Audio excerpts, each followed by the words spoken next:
Hey everyone, and welcome to Almost Cancelled. I am Peter, that is Connor, and we are going to talk about Ozark, Season 1, Episode 1. It's called Sugarwoods, and this is the pilot, first episode thing of the new Netflix show. And so we'll start spoiler free, because it's in Episode 1, as we usually do for those, and we'll warn you, halfway through or whatever when we want to start talking about spoilers, and we'll go into it. But obviously it's a new Netflix show, everyone's curious, is it worth jumping into? First of all, apologies, this is a little bit later than we'd anticipated. We usually like to get these out on the day of the show going up on the Friday. A lot of circumstances meant that didn't happen. Connor's mostly fault, but a little bit of my fault too. I shifted some work hours around, and I don't know where I am anymore. Yeah, there's that. Was that also Comic-Con panels were an issue? Yeah, that was on your end. That was on my end. That was on my end. But we're here now to talk about Ozark Episode 1. So this is a crime thriller drama starring Jason Bateman, who plays Marty. He is a financial advisor. Maybe more than an advisor, actually. He seems to do a lot more than just advise. But, he does finances, so that's his thing. And he's got a wife and kids. He's got a married life. And this first episode... it actually kind of jumps into a deep end before it really explains anything in a lot of ways, this first episode. But basically he is in trouble with criminals. He has been helping launder money for a sort of a kingpin, entire crime organisation. Yeah, he's the head of a cartel, he says. Cartel, there you go. And he gets in a little bit of trouble with them, and ultimately he ends up owing this cartel boss a lot of money back, and needs to kind of work things off with him. And if at any point he missteps, then his wife and kids might get whacked. The cartel boss makes no jokes about it, no subtleties. It's just no, I'll just kill all your family. Yeah, so it kind of seems the show is going to be him working for this cartel boss, doing his that seems to be what the show's going to be going forward. It's called Ozark because the Ozark Lakes play a part of the plot, kind of. Like, it's kind of spoilers really to go into why, but that's kind of, they end up moving there. That's part of the plot in the first episode. But so yeah, I remember from the trailer not knowing how I feel about it. Like, I wasn't excited. I didn't think it looked bad. I was just kind of like, okay, it looks maybe potentially dull, I think was my thought from the trailer. But, I was willing to give it a shot. I think, after watching the first episode, I think some of that dull feeling does carry over. There's a very, especially the first half of the episode, I really felt like it was a really realistic type of depressing. And I don't know if that makes any sense. And what I mean by that is that a lot of it is about Jason Bateman worrying about paying his bills and his kids wanting money, and he's like, they don't know the value of money. Oh, my marriage is kind of boring now, it's not exciting anymore. It was basically just, man, this is practically giving me a midlife crisis just watching this. Yeah, I know what you mean. And when you say it's dull, I think it's kind of visually dull. I mean, yeah, it's very grey. Very grey, very blue. Lots of sort of very little light. Yeah, it's a lot of underexposure, kind of intentionally to give it this kind of look. And it's honestly kind of difficult because, okay, so he launders money, right? And that sounds exciting maybe at first, but it's still just financing, really. It's spreadsheets and it's filling in numbers. It's a few numbers. Ultimately, that in it of itself is not actually that exciting. And when they start talking about shifting money around and they start talking about what they're doing, it's just kind of like, I don't care about it. So there's a sequence where he's shifting money around, trying to do things on a clock, and it's playing music like, this is exciting stuff. I'm like, he's talking about moving money from one account to another. He's making a phone call. That's it. Yeah, that was that montage where he has to move a lot of money around so he can get it all to a certain bank in a certain time limit. And like you say, it's playing this montage as if it's this tense thing where he's trying to do all this, and they're like, it doesn't matter what you do. The actions here in and of themselves are not exciting. Right, they're just not. Like, they just can't be. Now, that's not to say that this is all bad. There's actually a couple of moments in this episode that it just goes straight to 11. There's a moment about 2/3 in that legitimately made me sit up and go, holy shit, that was amazing. Do you know what the fact is? I think I know exactly which moment you're You probably referring do. to. You probably do know the exact moment. And I was, oh crap! Like it's just like there was no build to it. It just happened, and I kind of liked that. I liked that it felt like that. So there's actually moments in there like that I like. And and when I said it's not all bad, I don't actually think the rest of it is bad. It's just It's not good though. It's not exciting. It doesn't give you any thrill from watching it. Do you know what I think the problem is? I think the biggest problem, honestly, other than the fact that the core thing of what he's doing is not as exciting on its own as it could be, right? But that's not such a bad thing, because there's a scene at the start that foreshadows that he's going to have to hide money around different places and all that, and it really sets up maybe the story going forward. There's going to be a lot more tension because he's got this weight over his head. But that's kind of where this first episode doesn't largely work for me, is that a lot of it is, okay, this cartel boss is hanging over his head, and he's in danger, his wife's in danger, his kids are in danger, and I don't care about any of them at all. Yeah. It's like it wants to be Breaking Bad, right? It really feels like it's trying to ape some of that tension. But here's the thing, in Breaking Bad, I still liked Walter White, and I was still, for a long time in that show, rooting for him. Like, it was this turn. Skylar, I mean, yeah, a lot of people don't like Skylar, but I still understood the threat of her being in danger. Like, Walter being worried for her made me worried. And then Junior, like, Walt Junior, like, anyone comes near him, I'm like, like crying, like, no, don't, that's a shame, don't go near Walt Junior. Like, here, he like, Jason Bateman is very good at playing the everyman, and I don't think the everyman is necessarily right for this role, because he comes across as a very normal middle management guy. Do you know what the problem is? I think that is what they're intending. That's what they wanted. So yeah. that's why Bateman's there. Like, they wanted, that everyman, but I just don't think it works for not just that it doesn't work for the role. I just don't think it works for that story. His wife, played by Lauren Linney, Wendy, her name is.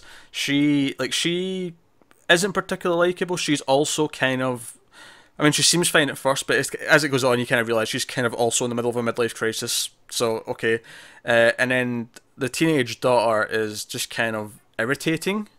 I wouldn't even say I hate her. She's just irritating. Whenever she's on screen, she's just complaining about things. There's nothing funny about her. There's nothing. She's not making wisecracks. Like, she's making fun of her brother at the dinner table, and nothing she says is funny. It's just like, oh, this is just. This is what I mean by it being really sort of realistically depressing. The first half of this episode, when they're just at home having dinner, and they're just like bickering at each other because she's being mean to her brother. It's just like. It's relentlessly normal. Yes. To a point. Obviously, once the cartel boss comes in halfway through, it completely stops being normal. Right, and but all that stuff obviously that's fine. Is just... But the problem is these characters still feel like they're part of that normal first half. Yeah, I think it's like you can have this, but usually like it would do something interesting visually to excite you. Yeah, I guess that it does. I know at least this episode was directed by Bateman. I don't know if he's done much directing work before. See, the thing is I think his direction is actually fine if it wasn't supposed to be like a tense thriller. Like, I can see this for a drama working quite well. Like, the entire second half, despite the fact there's some really impressive moments happening, there's a real lack of urgency, despite the fact that he's on this ticking time bomb till his family's all going to possibly be murdered. Yeah, if there wasn't, tense music playing, you wouldn't know. You really wouldn't. It's difficult because there's actually things it does that I like, and I like some of the ideas, but I don't know. I feel like the tone and the pacing they're going for just doesn't feel like it fits the show to me. No, you're right. And the thing is, because so much of this episode is just setting up what the premise of the show is. Yeah, because the rest of the show is going to be at the actual Ozark lakes. Right, so will that solve the problems? Like when it's, right, this is what it is, it's not doing this normalcy. It may. I don't know. It's hard to say. It's hard to say without...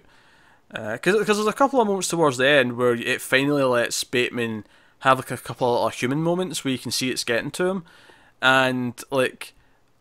And this was this kind of moment where I realised this didn't work as well as it should have, because I feel like, and I mean, it's a bit cruel to compare something to Breaking Bad. I mean, Breaking Bad, but that's what it's trying to be. It kind of is. It's clearly inspired by that, so it's only fair to compare it to that. It's got that kind of that's kind of its ambition, but like there's a moment towards the end of the episode where, had it been in Breaking Bad with Walter having this little moment, it would have hit me.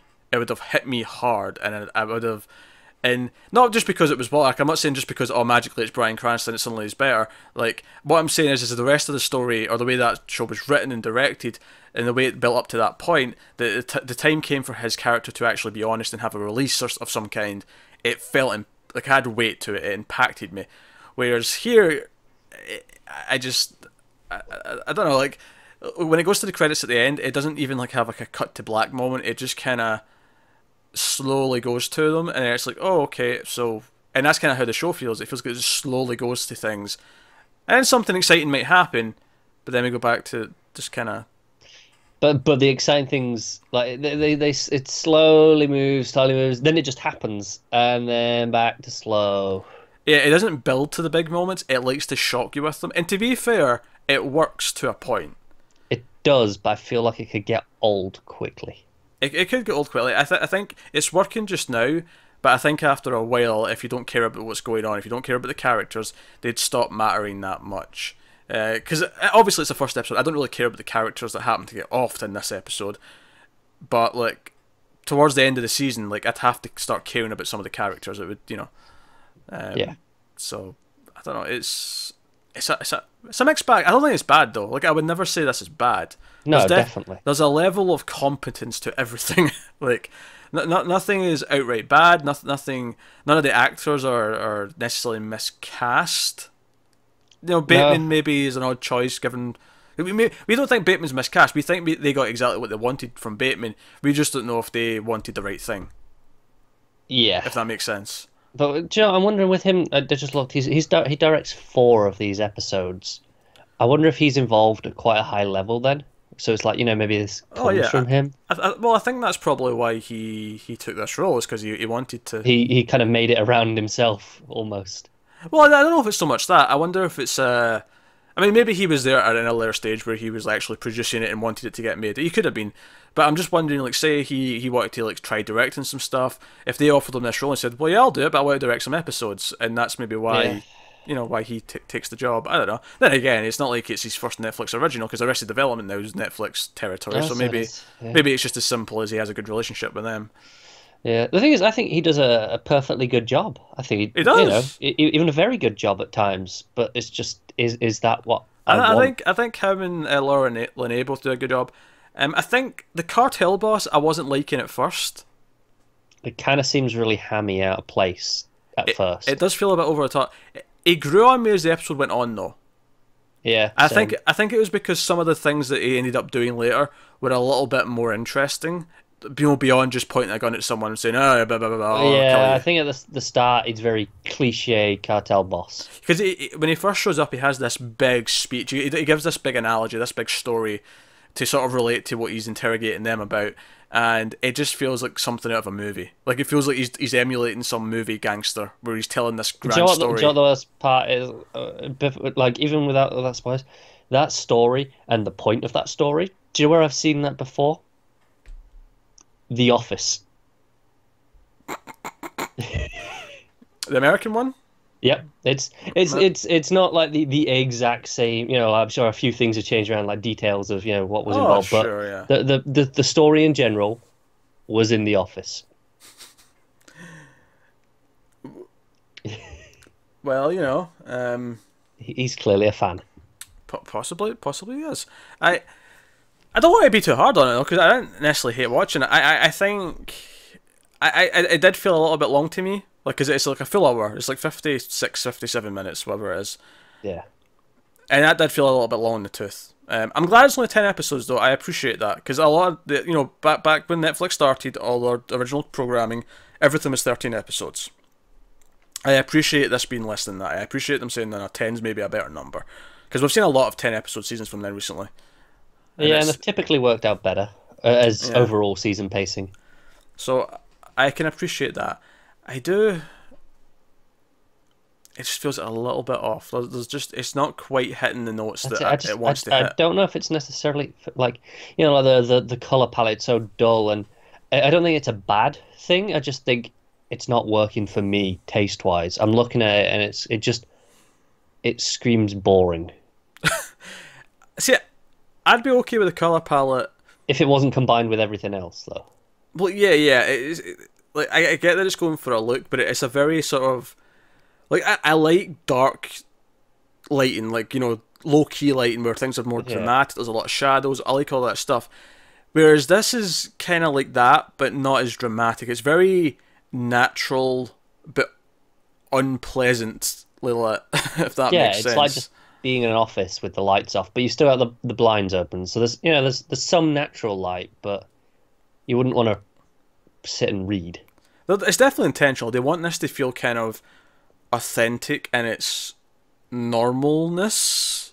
Yeah. And it just kind of looks a bit dull. I get that's the point. It's supposed to feel so normal, so that when all this crazy stuff starts happening, it stands out. Yeah, because they want it to look normal, but not actual normal. And when I say actual normal, I mean brightly lit. Most places you go into, you have some lights on, and it looks brighter than this. It looks more natural than this. Yeah. Whereas this is more of a natural. If some of the lights were off, or if you were filming at that time in the morning where dawn's just happening, and it's kind of like. It kind of feels like it could start raining at any point. It always has that look to it. Yeah, I think that goes in what I said about being grey. It just feels overcast. Do I do some spoilers then? Let's talk about some plot. Yeah, go on then. Alright, so full spoilers from this point on for Ozark Episode 1. So, right, so the first 20 minutes, whatever it is, very, very, again, normal, mundane. Like, honestly, they didn't even... Once he eventually gets this call, because he gets this video sent to him that his wife is cheating on him. We later find out that he has a PI investigating her, so that's where it came from. But he sees his wife cheating on him, and he gets out in the middle of the night. We see him having dinner with his family, and it's all like he basically looks like he wants to shoot himself for the entirety of the meal. He's not happy with life. He goes out seemingly to get a prostitute. He doesn't actually have the balls to do it though. He just ends up daydreaming about having a prostitute. Yeah, and masturbates in the car. Or at least he's about to start masturbating. It doesn't seem to actually get to it, I don't think. I don't know, because the woman comes across and knocks on the car window and like, look, you can't do that. I guess it just looked like he was sort of half asleep though. Maybe I'm just yeah. That's what I mean. It wasn't very clear, but the implication from that seemed to be that he was. I mean, it's on Netflix. You can have him shaking a little bit to show that he's. Yeah, you're right. He's going at it. I don't think they have to hide it. But whatever. It's very clear the fact because it's the fake, the imaginary prostitute basically says, oh, if you worked hard for me to bring me money every day, and I got to stay at home, and it was all very specific to his situation where she'd be happy and appreciate everything he does. But he gets a call from his partner. He's got this partner that he works with, and they're buying a new office together, all this stuff. And basically he goes in, and these other two characters we've never seen before at this point, who apparently help launder the money. Yes. Through their company, whereas obviously these finance guys are actually the ones doing all the hard work in terms of how to disguise it. The paper trail. Yeah. Part. And this Dell, the cartel boss, comes in, and he's like, he's telling this story about someone stealing from his father or his mother, and like what should be done, and he's basically fishing because money's been stolen, and this was the thing for me is at this point, he sounded like he was doing like a big cliched scene from a movie. It felt like something like a gangster in a movie would do, like in a bad way. Like it's over the top. It doesn't feel like something I would actually say. It felt like an impersonation, I guess, is what I'm really saying. And then, for me, I think they failed a little bit here, where I wasn't really sure if Bateman actually knew about any of this crap. Well, the moment for me that did, because I figured out with the point of that story, if you're familiar with it before, is that you tell them, oh, this person's committed a crime, what would you do? If they're guilty, they'll be like, oh, you let them off, you're lenient. But if you're innocent, you go, punish them. So all these other people go, oh, it was the first time, it's only $5, whatever. Whereas he goes straight away, he doesn't, but, he's clearly... He doesn't say punish her, he calls him on his bullshit and says, what right, are you doing? He's not thinking the same as the others is the point, whereas the others are trying to go, be lenient on us, whereas he isn't. Yeah, even then, I still wasn't sure that he had anything to do with it. No, fair enough. I thought it was really murky because after that, when he's actually starting to shoot everyone else, when they go outside and he shoots the other guys and he shoots his partner, and his partner's like, oh, he had nothing to do with it. He had nothing to do with it. I was actually leaning towards him not having anything to do with it, just because, like, I didn't feel like they were that close that he would plead for his, lie for him and try and plead for his life. Yeah. I mean, I guess he's being honest because he didn't have anything to do with the stealing of the money, which I guess is what he meant. That is what he meant. Yeah. So that was relatively genuine, which is fair. But I still wasn't even sure he was involved. It wasn't until he started pleading and he was offering to do all that. I was like, oh, okay, he has been doing this. Okay, fair enough. Yeah, I guess. But yeah, basically because his buddy gave him this Ozark leaflet because he went on vacation there. It's a good place to vacate. Has a bigger shoreline than all of the coast of California, because of all these lakes. So all the people from around the middle of the country all go there for break, and there's lots of people who are rich and they all go there to spend the summer. And he was like, oh, we can make so much more money than you've ever made. I can do that for you. I can do that. And he just pleads. And cartel man's like, yeah, kill your family, kill your wife, all the rest of it. And from then it's just kind of the ticking time bomb. It's because that was the other thing, is I wasn't sure if his wife knew. And then it just cuts to a scene of him talking to her like she does know, and I'm like, oh, I guess she does know. Okay. I felt like it was trying to do. Oh well, there's that bit in the bedroom where he kind of tells her, but he's like hypothetical. Wait, what? Yeah, there's that scene in the bedroom where he's like, hypothetically, if you owed all this money. When was that scene? No idea what you're talking about. It's right in the middle after that stuff, and then no, he doesn't. When we see him in the bedroom after that, he's immediately packing bags and he's telling her to move. There's no hypotheticals. There was a hypothetical at the start of that scene, I'm sure. Yeah, but she already knows. It's not a hypothetical to disguise. No, but it was like what he's talking about. She clearly already knows that everything he's doing. She's accepting that this is all going on and that the gangsters after them. It's not like she's lying to her about that. No, that's true. It's just the way you said that, hypothetical. As if he's trying to broach the subject. Yeah. He was just like, there's some people. He's very cagey around it all, isn't he? Not really. I thought he was. Do you not think? I thought he was really cagey. I just thought the way he was. This is my thing, right? I felt like this. It kept doing these things like it was trying to does he or isn't he involved, or does she or doesn't she know? And I felt like every time it actually went to reveal it, it was just kind of it was like a wet fish just slapping on the counter. There was no presentation to go I think it's often a bit unclear in its intentions, because there's a few times now that I'm thinking about it where you're like, you just mentioned did he or did he not know, and it's like it wants to make you think, but it doesn't. It's just muddy. It's muddy, yeah. I feel like I think it wants us to think, but it didn't do it in an appropriate way. Instead of presenting the question and then making me go, oh, I don't actually know. And I think it's just a bit unclear instead. And I think part of the problem as well is that when it comes up that he might be involved in all this stuff, right? Up until that point, all we've seen is him shopping for a new office and having a shitty dinner at home. There's actually nothing in the first 20 minutes to suggest that because even the other guys, his friends, what you need to aim for higher because you've still got that shitty car and you've still got all this he mocks his life. And arguably, okay, maybe that just shows that he's smart, that he's not showing that he has more money than he's meant to, but there's no actually any indication he's involved in anything before then. No, it's not like once it's brought up, something clicks where you go, oh, that explains that moment earlier.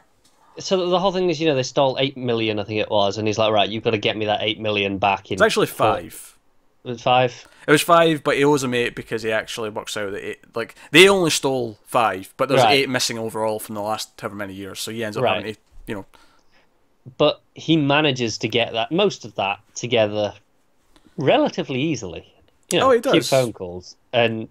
Well, the biggest opposition, of course, is the banks telling them that they don't hand out that much cash in one go. Right, but he has no problem moving it in the accounts. So it's like you say, he's relatively wealthy.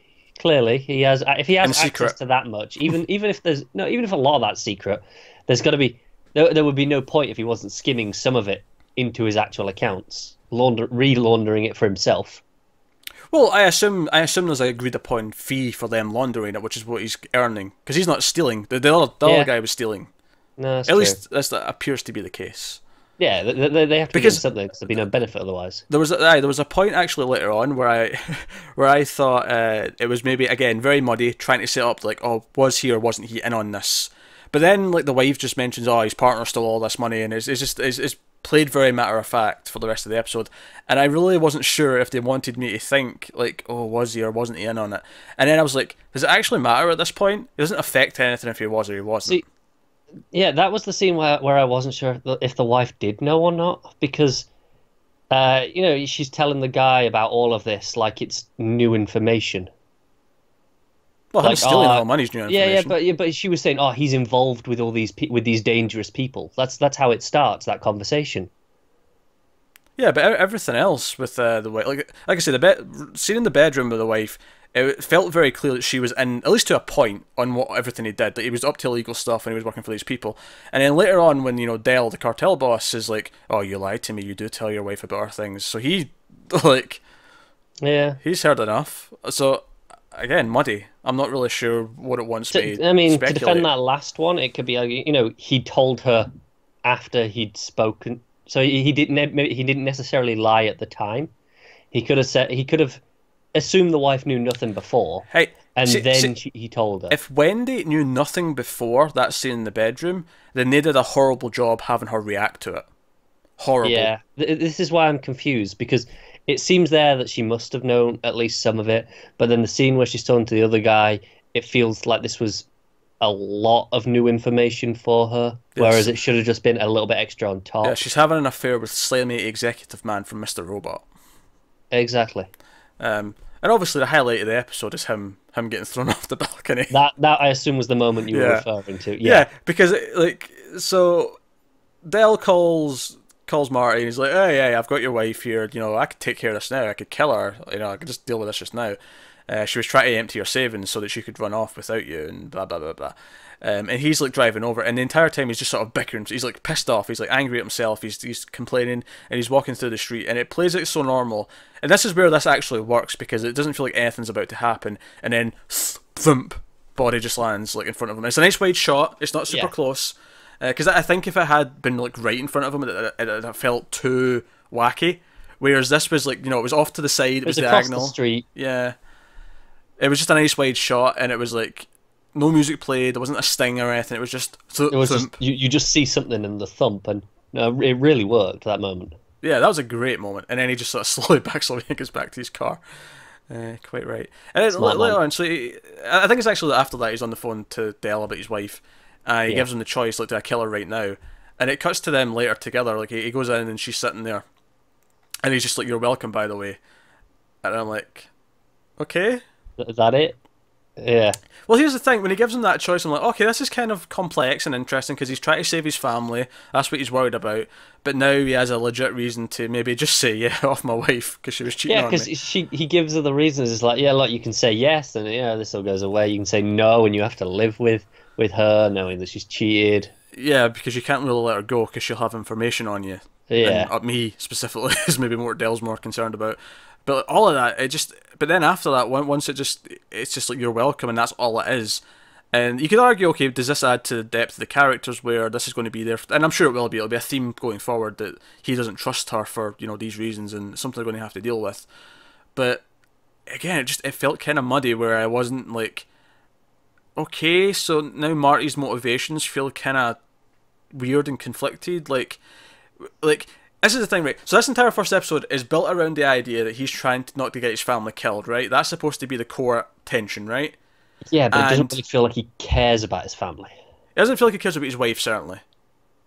The family, to an extent, as well, because yeah, even the kids seem to annoy the shit out of him. Yeah, he complains about his kids and whatnot, but like his wife specifically, after this moment, after this, okay, sure, he's saved her, but the way he just sort of like begrudgingly goes, "Oh, you're welcome," it's just kind of like, how am I supposed to care about these stakes, about him saving his wife, when it seems like he just kind of hates her guts? Well, I think what Del said was right. You can have her live with you, but you'll know that she's cheated, and she knows that you know, and you both have to just sit there and accept that she thinks someone else is better than you. I think that's kind of the point where he's.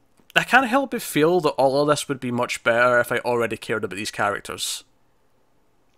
Yeah, I agree with that a lot. If this was like the end of the season, right? Could be good.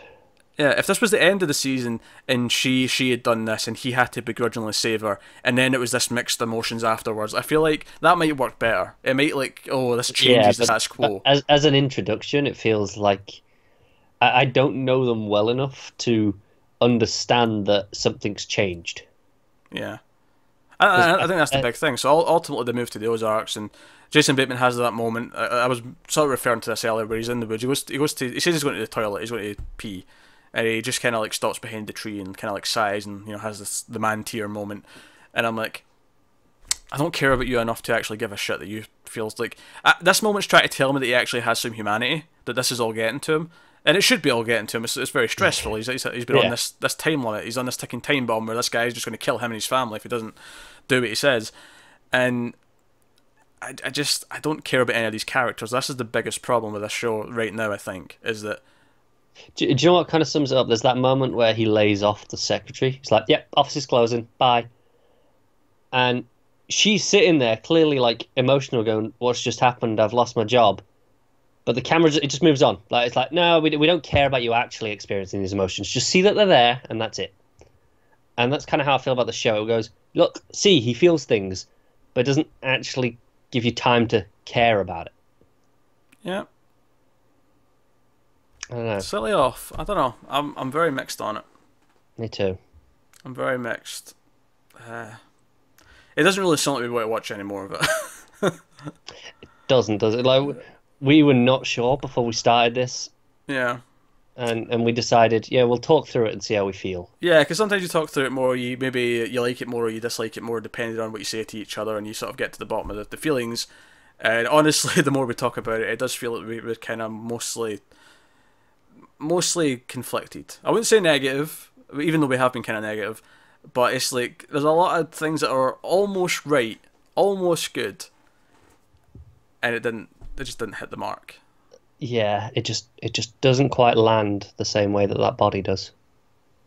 So I guess that's Ozark episode 1. I would say try it for yourself. I don't think it's not a terrible hour of TV. It just didn't click. It just didn't click for us. I don't think is ultimately what it amounts to. Yeah, and I think I'm a little bit disappointed because I think I can see the potential. Yeah.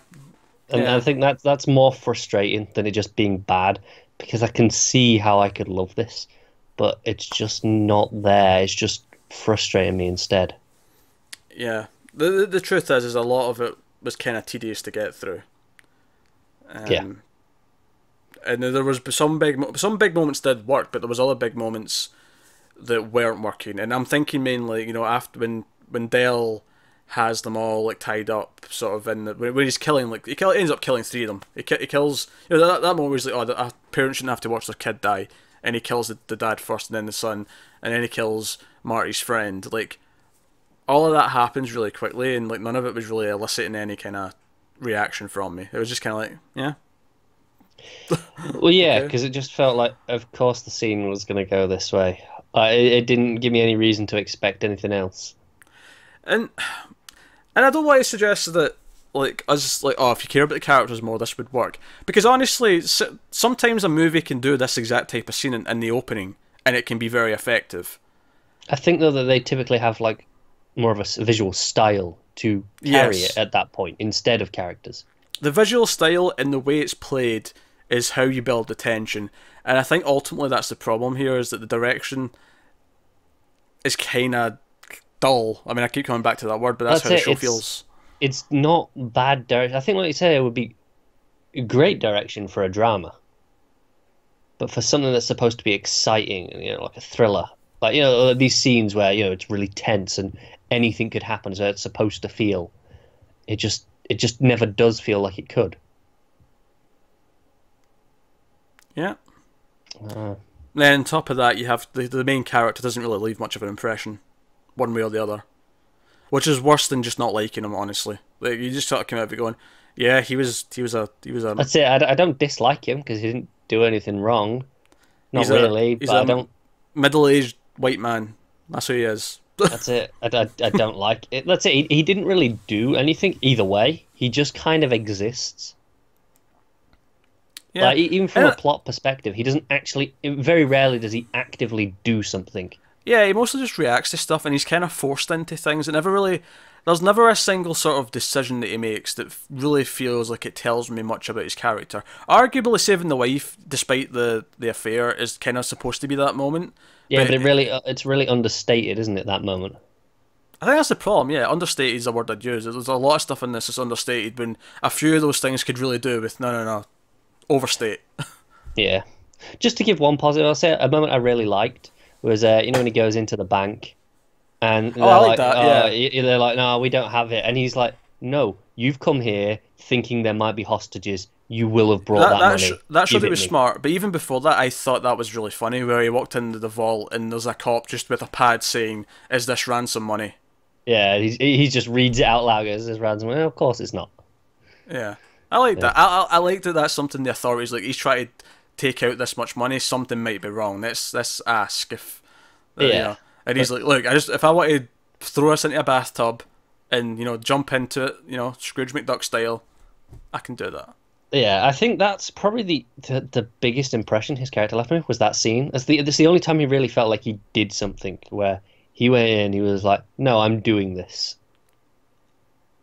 Yeah, I agree. That was, from a character standpoint, that was easily the best scene of the episode. The best scene, though, was the body falling out the window. Oh, absolutely. That was definitely the best from a direction, because it was directed perfectly to give that impact, whereas a lot of the other scenes that were supposed to be tense or whatever didn't feel that way. They just kind of felt like a damp squib. And it's funny because that one that works so well kind of works because it does nothing.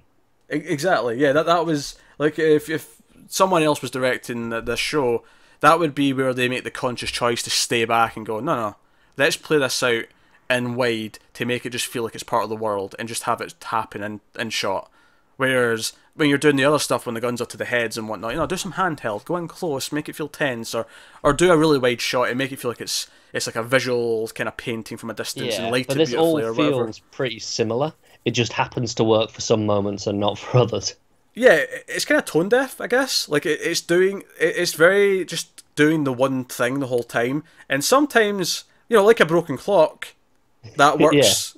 Every once in a while. But a lot of the time, it's just kind of off and in the wrong direction. Yeah, that's exactly it. Oh well, that's Ozark episode 1. Let us know what you thought in the comments below. Like, subscribe, all that stuff. Get us on Twitter at mild_fuzz for channel updates. If you want to support the channel, you can head over to patreon.com/mildfuzztv and have a look over there if you want to see what bonuses are on offer. But that is us, so thank you very much once again for watching. Keep watching TV. Have you got any vanilla?